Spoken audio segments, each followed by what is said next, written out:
Remember when first-time buyers could actually afford a home? Yeah, that is dead now. Once upon a time, builders made homes for working-class families. Small, affordable, no frills. You know, the actual starter home. Now, they're slapping up massive luxury homes, 800 grand townhouses, and build-to-rent developments, while entry-level homes are basically extinct. So, what happened? Why aren't builders making starter homes anymore? And if you're a first-time buyer, what it means for you. So let's get into it. First, let's define a starter home. So we're talking smaller than 1,500 square feet, basic design, no fancy extras, priced for first-time buyers. Sounds reasonable, right? Well, guess what? In 1970s, 40% of new homes were under 1,500 square feet. Today, less than 7. Yeah, builders have basically stopped making them. And home prices? 1980, the median home price was $47,200.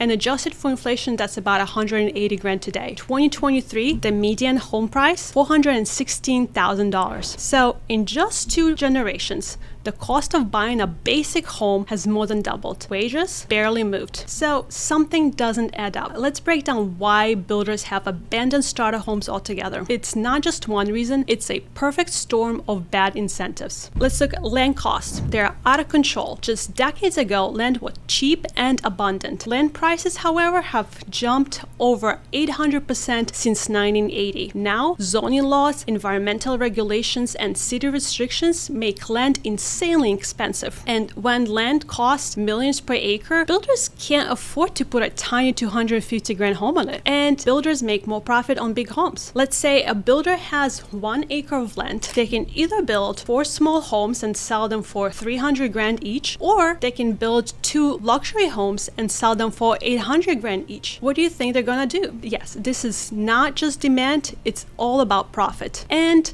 lastly, building costs are through the roof. Lumber prices up 171% since 2020. Labor, skilled trades are in massive shortage. Permits take forever and cost a fortune. Building costs have increased 30% in just the last 5 years. And the worst part, cities actually make it worse. You have permit fees, impact fees, zoning laws. They add on average $93,000 in extra cost per home, as per National Association of Home Builders. And on top of it, some cities ban small lot sizes, forcing builders to make bigger, more expensive homes. So yeah, it's not about builders not wanting to make starter homes, it's that they literally can't afford to. Let's talk about the real villain here, corporate landlords, because here's what's also really happening. Builders aren't making starter homes, hedge funds are buying up what's left, and instead of selling them, they're turning them into rentals. Institutional investors bought 1 in 5 homes in 2023. That means that you can buy, but you can rent for higher prices often than mortgage. So if you're the first-time buyer, what does this mean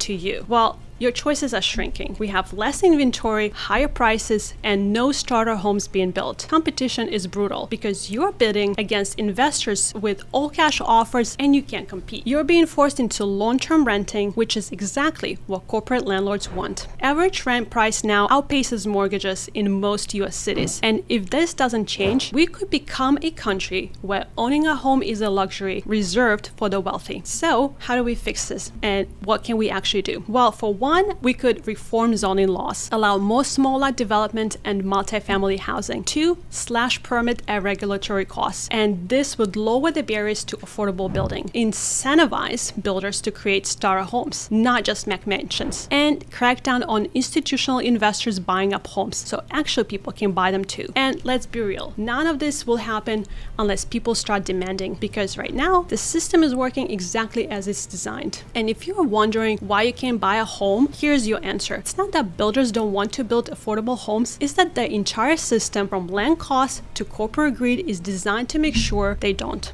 And if nothing changes, owning a home will become a privilege, not a right. This is Thrive Network.